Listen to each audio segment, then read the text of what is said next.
Que a paz esteja convosco, Deus os abençoe em Cristo. Hoje eu quero começar a falar de um assunto muito importante. Eu não vou dizer que é muito esquecido não, né? Não tem como esquecer, faz parte do nosso cotidiano. Mas eu quero refletir um pouco sobre isso, que é o pecado. O que é pecar? O que é pecado? Transgredir a lei é pecado, né? Toda desobediência é pecado. Então, lembra que nós falávamos da necessidade de estudar a palavra, conhecer a palavra? Se eu não conheço a palavra, eu não tenho nem como obedecer, né? Se eu não sei o que agrada ou não agrada a Deus, eu não tenho como praticar tais coisas na intenção de agradá-lo se eu não sei, né, se é certo ou não. Mas eu queria começar essa reflexão pensando no Provérbios capítulo 29 e capítulo 13, que diz assim, é o 28, 13, desculpa. O que encobre as suas transgressões nunca prosperará, mas o que as confessam e deixa alcançará a misericórdia, não é? Então, tem dois grupos de pessoas aqui citadas nesse versículo. Um é os que encobrem as suas transgressões, e esse diz que nunca vai prosperar. Mas o que é transgredir, né? Não é desobedecer? Porque por muito tempo eu observei que para igrejas menores, nas igrejas pentecostais, só há um tipo de transgressão, né? Ou dois, na verdade. É quando o irmão se afasta e volta aos vícios de dependências do álcool e de substância química, ou quando na verdade acontece um ato de adultério dentro da comunidade. Esses dois pecados sempre foram muito combatidos. Mas existem outras formas de pecado, né? E aí tem pessoas que têm o que eu gosto de brincar e dizer que são os pecados de estimação. São as coisas erradas, as transgressões que ele comete, às vezes até no cotidiano, e que ele não trata, e que ele não quer tratar, né? Ele tem aquele pecado assim em especial, uma forma toda carinhosa de viver com aquele pecado. Seja a mentira, seja o roubo, né? Enfim, tem vários que depois a gente pode falar, eu não pensei em falar sobre isso, mas no perigo, né, do pecado em si. E aí o que acontece? Quando falta-se o verdadeiro ensinamento da palavra de Deus, quando nós estamos num evangelho que não é, primeiro não é coerente com os ensinamentos bíblicos, que não nos leva a observar os ensinamentos de Jesus, quando nós vivemos um evangelho que não confronta as nossas atitudes, que não nos leva a refletir sobre aquilo que nós estamos fazendo ou não, o que acontece é que esse pecado muitas vezes não é exposto. E o pecado não tem como você fazer um tratamento, né? Não tem, você tem que se livrar. Aquele que roubava, não rouba mais. Não dá para roubar só um pouquinho, não dá para roubar. Antes eu praticava assalto à mão armada, hoje eu vou fazer estelionatário e vou ser santo. Não tem como isso, né? O pecado você tem que extinguir ele da sua vida, você tem que retirar ele da sua vida para que ele não domine você. Então, eu queria primeiro falar sobre isso. Por que nós da igreja evangélica muitas vezes não gostamos, nos sentimos constrangidos em falar sobre pecado? Porque o pecado, na verdade, é uma uma obra do cotidiano da humanidade, não é? É uma obra do cotidiano da humanidade. Mas a gente tem medo de falar. Eu lembro, né, quando eu estava pensando antes de começar a live acerca do que dizer, do que falar, eu lembro que quando começou a se alastrar, né, a AIDS, né, o problemas lá com HIV, tinha-se um ditado que dizia que a AIDS era a doença do vizinho. Por quê? Porque a gente achava que só o vizinho ia pegar, e que também quando dentro de uma família se descobria que alguém era soro positivo, isso se escondia. E não é uma coisa de você se espantar se você analisar e perceber, por exemplo, muitas vezes uma criança nasce com problemas, né, mentais ou físicos, e a atitude da mãe, do pai, é meio que querer esconder isso, sabe? É meio que querer não falar. Muitos jovens, muitos adolescentes têm problemas com drogas e os pais têm vergonha de falar, de assumir isso. Então, tem-se uma cultura de a gente querer esconder, né, um problema. A humanidade criou mais ou menos alguns padrões e a gente tenta esconder o que foge desse padrão. E isso também acontece com o pecado, né? A gente tem medo de falar, a gente tem medo de expor, enfim. É uma situação muito difícil, né? A igreja evangélica, ela não foi preparada para lidar com o pecado. A grande verdade é essa. Não estou generalizando, tá bom? Até porque eu nem conheço todas as denominações, não conheço todos os RIs e estatutos de igreja para poder generalizar. Mas uma grande maioria das igrejas, elas não sabem como lidar com o pecado. Basta não ir muito longe, não é?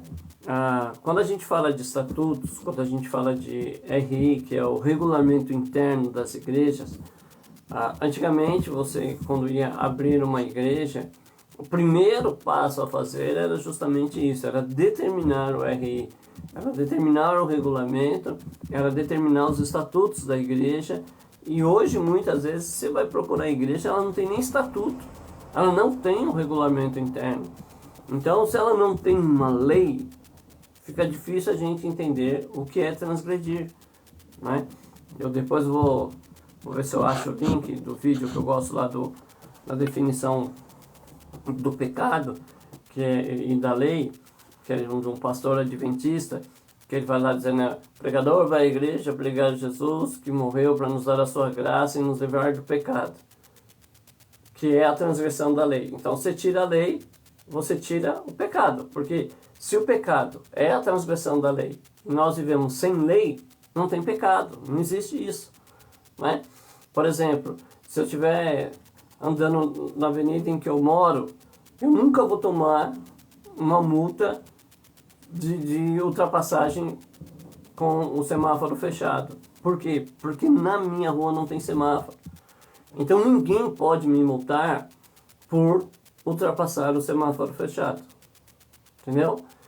É isso. Quando não se tem lei, não tem transgressão.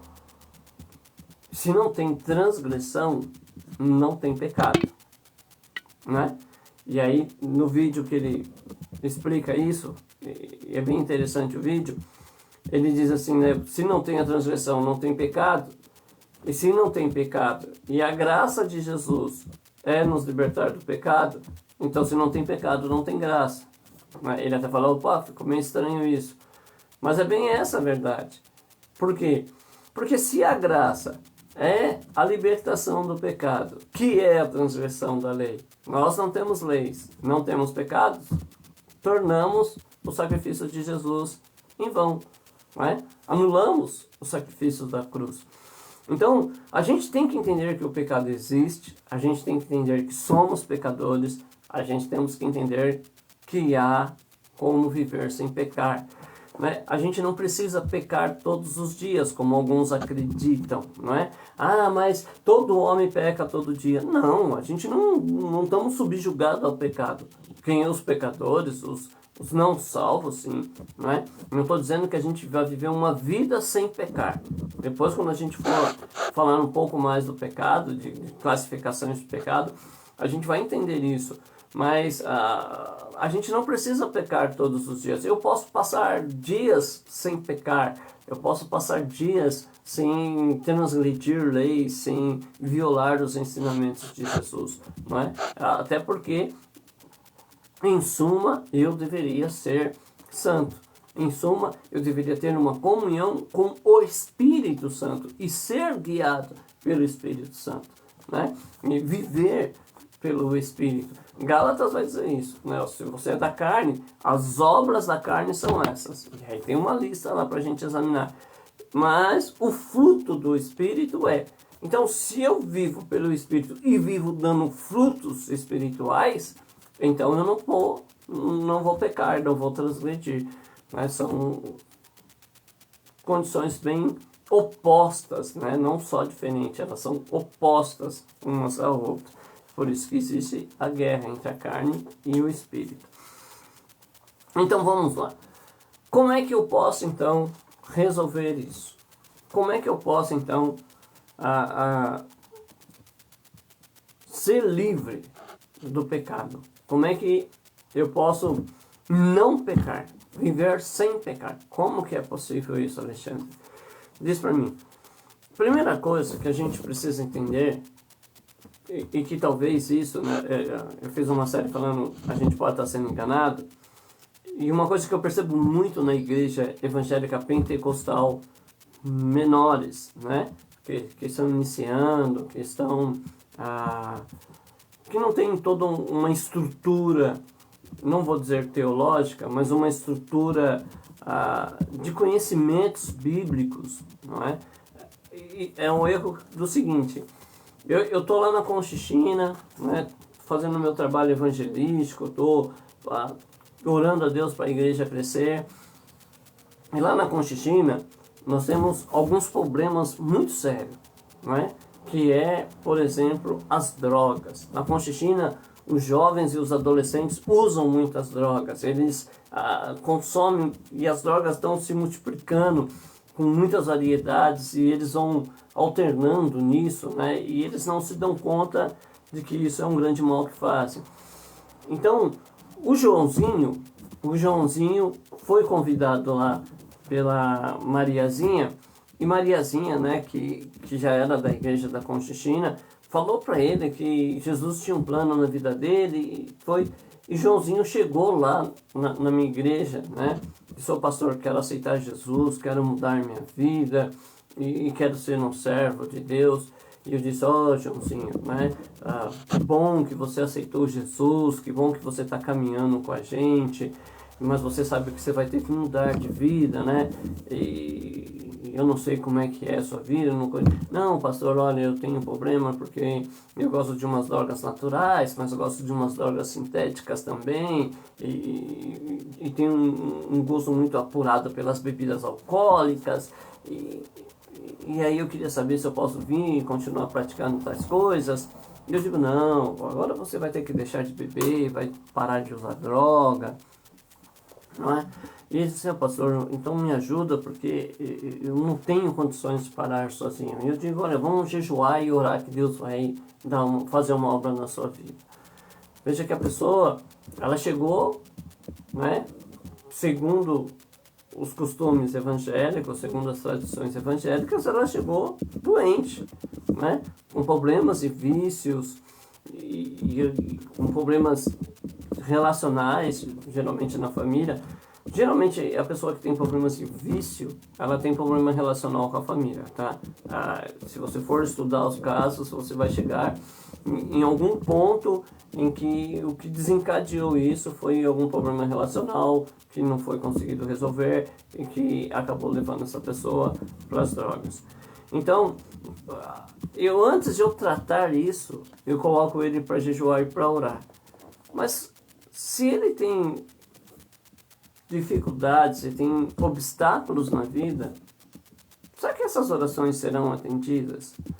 Será que ele vai conseguir realmente se colocar numa posição de orar aquilo que é preciso, não é? Ele chegou na igreja agora, ele vai jejuar, mas tem outro problema também, né? Porque Joãozinho é um jovem, ele é muito carismático, né? Ele é uma pessoa muito quista, assim, ele fala bem, ele tem um conhecimento acadêmico, até um conhecimento social, assim, bonito, bacana. Então, com 2 meses, Joãozinho já tá pregando, cara. Ó, Deus fez uma obra rápida, né? E às vezes tudo que aconteceu foi que Joãozinho pegou, né, todos os seus problemas, colocou numa caixinha, jogou no porão do seu coração, da sua vida, mas tá lá, tá arquivado lá, não é? É que nem as doenças extintas, que eles guardam vírus. Para que se já está extinto? Para que guardar vírus? Se não tem mais a possibilidade de contágio, para que eles têm esses vírus? Um dia ou outro voltar a lançar isso de alguma forma para a sociedade, não é?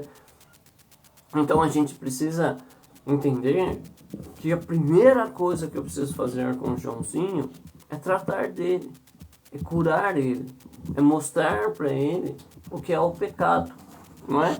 Por quê? Porque se ele não tiver consciência de pecado, se ele não tiver, não é a consciência de ser pecador, tá? Mas daquilo que ele faz é pecaminoso, e porque é pecaminoso, então eu não vou conseguir tratar a alma dele. Eu não vou conseguir me achegar até o problema real da vida dele, que é o pecado, para que ele possa ser transformado pela palavra de Deus. Então vamos lá. Toda transgressão é pecado? Toda transgressão é pecado, certo? Isso a gente já tá taxativo, né? Não é negociável isso. Então vamos lá. Se eu sou, não é?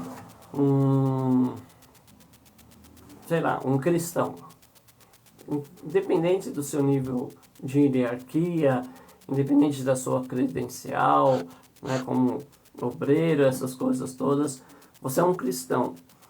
Porém, você tem mágoa, você tem ressentimento, você não devia nem estar aí, para começar, tá? Mas você fez parte daquele grupo que aprendeu errado e agora você que aprendeu certo. Então, a primeira coisa que a gente precisa tratar com a pessoa que chega na igreja é a questão da mágoa, é a questão do ressentimento, não é? Uma pessoa que não é tratada nesse sentido, de mágoa, de ressentimento, de remorsos, não é? Essa pessoa ela nunca vai conseguir ser um servo de Deus. Ela nunca vai conseguir ter uma vida com Deus. E eu vou explicar o que para você. Eu não me importo se você é novo convertido, se você não conhece a Deus, né? Se você não conhece a fé evangélica, se você tem 200 anos dentro da igreja, se você tem mágoa, se você tem ressentimento, então você está desconectado de Deus, tá? Seja sincero, olhe para dentro de você, sabe? Pense num monte de situações e como você reage a essas situações. Se você tem mágoa, se você tem ressentimento, você não faz parte da vida com Deus, tá? De alguma forma, você está desconectado.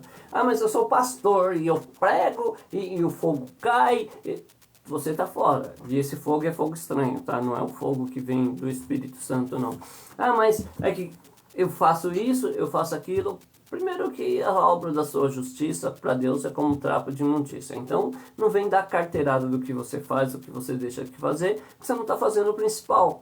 Você não começou no principal, que é você perdoar, é você se libertar da mágoa, você se libertar dos ressentimentos, dos remorsos, né? Você tem que fazer isso para começar a seguir.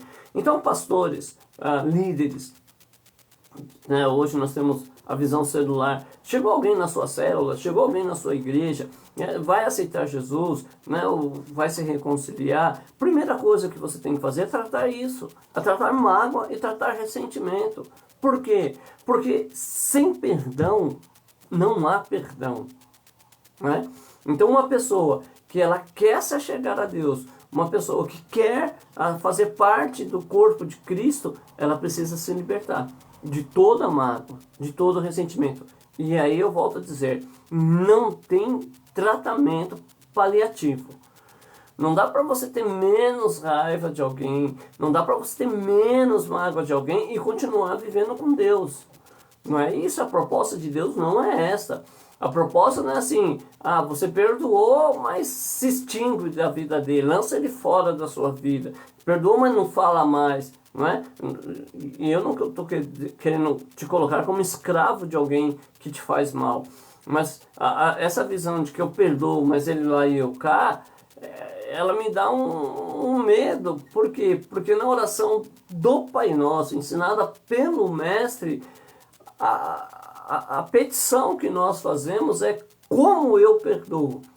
Então, se eu perdoo e não quero nenhum contato, eu estou pedindo para Deus não ter contato comigo. Já começa por aí, tá?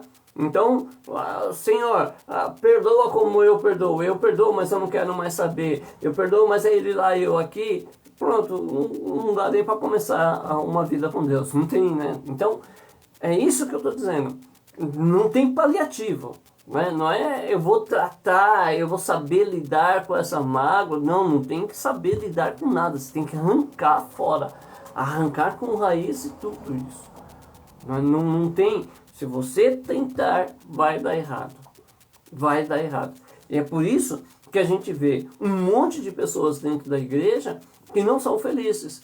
É por isso que a gente vê dentro da igreja pessoas que nunca conseguem a paz que excede o entendimento humano. Elas estão sempre em guerras, elas estão sempre em atritos. Pessoas que passam anos e anos na igreja, que participam do círculo de oração, que vão para as vigílias e que estão fazendo campanhas e mais campanhas, campanhas e mais campanhas, e elas não conseguem um resultado que a satisfaça. Por quê? Porque ela tem mágoa, porque ela tem ressentimento, porque ela encobriu isso, ela disfarça, ela tem medo de falar, ela tem vergonha de falar que é uma pessoa rancorosa, mas basta abrir a boca que você vê o que acontece, né? O mal que sai, as palavras que saem. Joyce, bom dia Joyce, tudo bom? Que Deus abençoe, né? A gente tem que parar com isso, a gente tem que encarar a realidade, não é? Pastor, mas se você diz que uma pessoa está magoada, se você diz que uma pessoa está com ressentimento, isso não é você se colocar na cadeira do juiz e julgar? Não, não é não. Em primeiro lugar, né, no meu caso, eu aí tenho toda a liberdade em Deus e a autoridade, né, um mandamento de Deus de cuidar da vida dos outros. Pastor é o único ser humano que eu conheço que tem o dever de cuidar da vida dos outros. Os outros são fofoqueiros. O pastor ele tem o dever de cuidar da vida dos outros, porque ele só pode ser um bom pastor se ele conhecer o estado da sua ovelha, não é? Então ele tem que cuidar da ovelha. Ele tem que saber o que acontece com ela.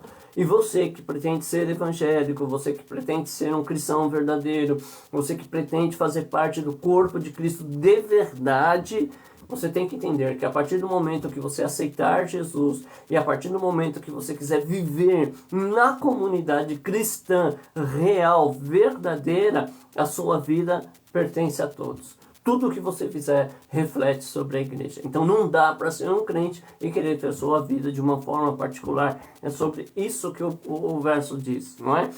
O verso diz o seguinte: o que encobre o seu pecado jamais prosperará. E por que a gente cobre? Porque a gente acha que a vida é nossa, a gente faz o que quer. Não é. Quando você entrega a sua vida para Deus, você é conectado na videira verdadeira. Você faz parte de um corpo agora. E tudo que você fizer reflete no corpo, não é? Quer fazer um teste, uma brincadeirinha bem legal? Pegue uma marreta de 5 kg, põe a sua mão sobre um lugar firme, né? Pode ser até no chão mesmo, assim. Levante ela e deixe ela cair na unha do seu dedinho. Ah, mas é muito perto. Na unha do dedinho do pé. E você vai ver o que eu estou falando. Você vai entender o que eu estou dizendo. Que a hora que a marreta bater no seu dedinho do pé, você vai ver com sua cabeça aqui tão distante, né, no outro extremo do seu corpo, ela vai sentir. Então, esse negócio de ser crente e a vida sua, isso é mentira. Não tem possibilidade disso também, tá? Você está sendo enganado. Então, pastores e líderes, primeira coisa que nós devemos fazer é tratar ressentimentos e mágoas. O ressentimento e a mágoa, ela é, talvez, a pior de todas as transgressões. Por quê? Porque são transgressões que te separam realmente de Deus. Porque Isaías diz, né, que a mão do Senhor não está encolhida para que não possa abençoar. Esse versículo todo mundo sabe. Que os ouvidos de Deus não estão fechados, que não possa te ouvir. E eles param por aí. Só que a continuação do texto diz o seguinte: as vossas transgressões fazem separação entre vós e Deus para que ele não vos ouça. Faz uma separação e ele não vai te ouvir. É bíblico isso, irmãos. É bíblico. Tá? Não, leia lá, confira lá se eu estou falando verdade ou não, porque você vai ver. Então, o que acontece? Tem que ser curado isso. Por quê? Porque se você tem mágoa, você não perdoou. Quem perdoa não tem mágoa.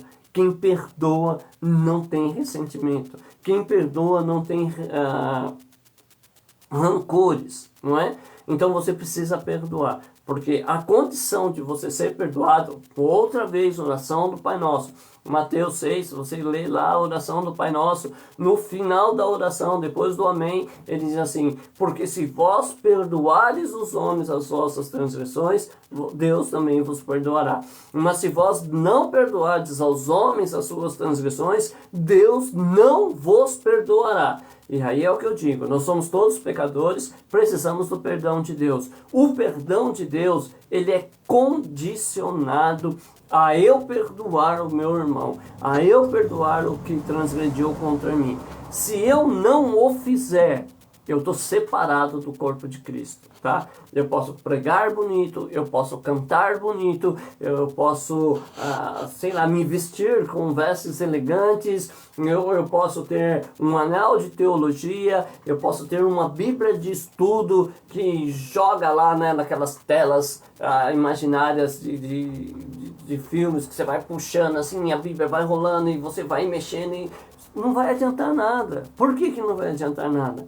Porque por mais que uma palavra que eu diga leve a pessoa a se arrepender, por mais que uma canção que eu cante faça alguém se comover, por mais isso tudo para Deus na minha vida não tem resultado, tá? Eu não estou fazendo para Deus, eu não estou fazendo com Deus, tá? Eu estou apenas fazendo um sino que tine, um metal que precisa de alguém bater, que precisa de um movimento exterior para que faça barulho, sem vida com Deus. Então, vamos lá, vamos olhar para nós, mágoa e ressentimentos, não é?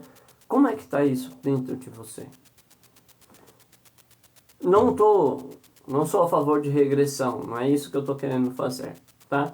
Mas ninguém pode negar que muitos traumas da nossa vida vêm de infância, de coisas que nos aconteceram de quando nós éramos crianças.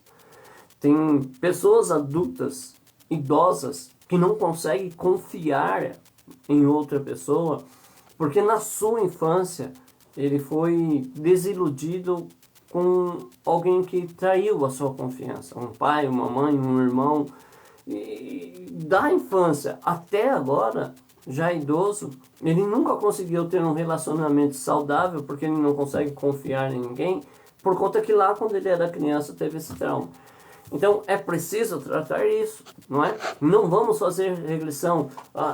Tem pessoas que você transgrediu contra ela, que ela já morreu, né? Ou ela transgrediu contra você e ela já morreu. Não dá para voltar, não vou entrar, sabe? Não vou fazer oração, não vou pedir perdão para espíritos. Não é isso que eu estou dizendo, não é isso. Mas a gente precisa se resolver diante disso. A Bíblia deve ter caminhos para isso, não deve?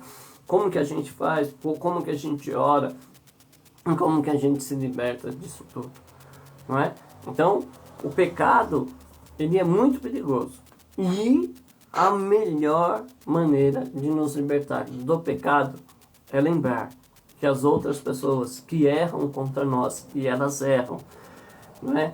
A gente não pode ter mágoa, a gente não pode ter ressentimento. A gente tem que entender que agora nós somos uma nova criatura, que a natureza humana morreu. Somos entregues como ovelha todo dia, não é? Todo dia nós somos entregues como ovelhas ao matador. Então, eu não tenho mais vida, certo? Cristo vive em mim. Se não for verdade isso, deveria ser. Cristo deveria viver através de mim. As pessoas deveriam ver em minhas atitudes o amor e a compaixão de Cristo. As pessoas deveriam ver nas minhas palavras, no meu cotidiano, amor de verdade. Sabe, meus vizinhos, eles deveriam olhar para mim e perceber que eu sou o tipo de pessoas que, se eles precisarem, eu vou estar aqui. Sabe, que eu vou ter um conselho, que eu vou orar e vou ajudar nas suas necessidades. Então, essa era a visão de que Cristo queria que todos tivessem de nós. Mas para isso, eu preciso tirar a mágoa e o ressentimento. Jamais conseguirei refletir a imagem de Cristo se eu tiver dentro de mim mágoas, se eu tiver dentro de mim ressentimento. Ah, pastor, mas eu, quando era criança, né, isso acontece muito com garotas, né? Eu fui molestada quando eu era garota. Mas existem muitos garotos que foram molestados quando criança. E geralmente isso vem de pessoas que estão próximas a você, né? Família, amigos de familiares que aproveitam da fragilidade estrutural, né, dessa família e acabam praticando essa coisa tão abominável que é a molestação de um indefeso como uma criança, não é? Mas isso é uma realidade que a gente sabe que existe, está por aí. E isso para mim foi imperdoável, tá? Eu sei que é difícil, né? Eu sei que você vai ter dificuldades com isso, se você não tratar isso, se o seu pastor não te ajudar, que é o tal da cura interior, né? Que volto a dizer, não é regressão, tá? Mas é o esclarecimento das coisas através da palavra de Deus. Você não vai voltar no passado, não tem como fazer isso, sabe? Mas você vai tratar o efeito disso hoje na sua vida. Então, eu sei que é difícil, eu sei que ao ver a pessoa, talvez você ainda tenha reações negativas, e eu não estou pedindo para que você facilite, porque ela pode tentar novamente com você, mas eu estou pedindo para que você não deixe que isso te escravize, não é? Por isso a necessidade de conhecer, né, o pessoal lá do Ministério do Conselho, né, para poder sentar, para poder, à luz da palavra de Deus, conversar com você, sabe, dizendo, olha, o texto diz assim, olha, tem essa passagem da Bíblia, olha, tem essa passagem na Bíblia, e ajudar você a compreender que realmente você precisa perdoar, que realmente você precisa abrir mão da sua razão, sabe, você tem toda a razão de estar magoado, chateado, mas você tem que abrir mão disso para continuar sendo servo de Deus. Você tem toda a razão, né? Você que foi vítima de uma traição, e traição, quando a gente fala assim, já pensa logo na traição conjugal, né? Também né? É duro você ter uma traição conjugal, é duro você ser traído por um amigo, é duro você ser traído por um irmão da igreja, mas você precisa entender que para continuar em Cristo, você tem que perdoar. Para continuar em Cristo, pelo Espírito Santo, e ser um adorador que o adore em espírito e em verdade, você tem que perdoar. É difícil, não estou aqui menosprezando sua dor, não estou dizendo que o que a pessoa fez foi certo, né? Não foi errado, mas eu estou dizendo que a atitude certa que você tem a tomar é o perdão. Por que o perdão? Porque se você não perdoar, você não pode ser perdoado. Então, fica muito claro isso, né? Quer viver com Deus, quer ter uma vida nova, quer ser livre do pecado, primeiro passo, perdão. não é? Primeiro passo, perdão. Então, hoje, o meu conselho para você é: pare, pense, reflita, não é? Faça aquilo que o profeta disse, senta sozinho, em silêncio, converse com você mesmo, como o salmista, sabe, papo de doido, ou Alexandre, por que está assim, por que está assado? E perceba aí, se não há mágoas, se não há ressentimentos, né, se não há aí tristezas pelas atitudes daquilo que a pessoa fez, e perdoe. Amanhã nós vamos continuar falando um pouco mais, porque pecado é um assunto tão grande quanto graça, né? Se for falando, tem assunto demais para falar, e talvez a gente não esgote tudo que é preciso falar sobre o pecado, né? E você vai perceber aí que está na hora de você encarar isso de frente. Nós, cristãos principalmente, temos dificuldades de reconhecer mágoas e reconhecer dentro de nós, não é? Esse sentimento de vingança, de rancor que a gente carrega muitas vezes e que nos separa de Deus tão facilmente que a gente nem percebeu que Jesus foi e a gente ficou, não é? Mas eu espero em Deus que esse estudo possa nos levar a tomar consciência desses pecados e a mudar a nossa vida, né? Para que a gente possa realmente sermos servos de Deus, realmente provar da vida abundante que Jesus tem para nos dar. E eu espero que você possa ser abençoado através desses estudos, amém? Lembrando, né, que se você gosta, comunique a alguém, se te servir, se você tem aí pessoas que acham que podem ser abençoadas e que precisam, às vezes, de liberar perdão, amanhã também, né, manda o link dessa live para ele, amanhã a gente vai falar um pouco mais para que a gente possa alcançar mais e mais pessoas, tá bom? Senhor Deus, se temos que falar de pecados e arrependimentos, talvez o primeiro passo seja falar de nós. Nós precisamos do teu perdão. Nós precisamos que o Senhor não atente às nossas transgressões e não nos julgue na sua ira.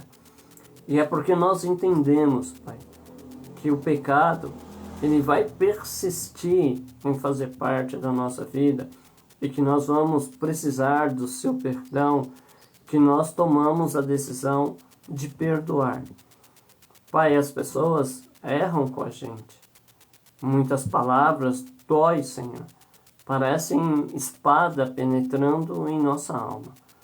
Algumas atitudes são tão violentas, Pai, que o efeito na nossa vida é quase morte.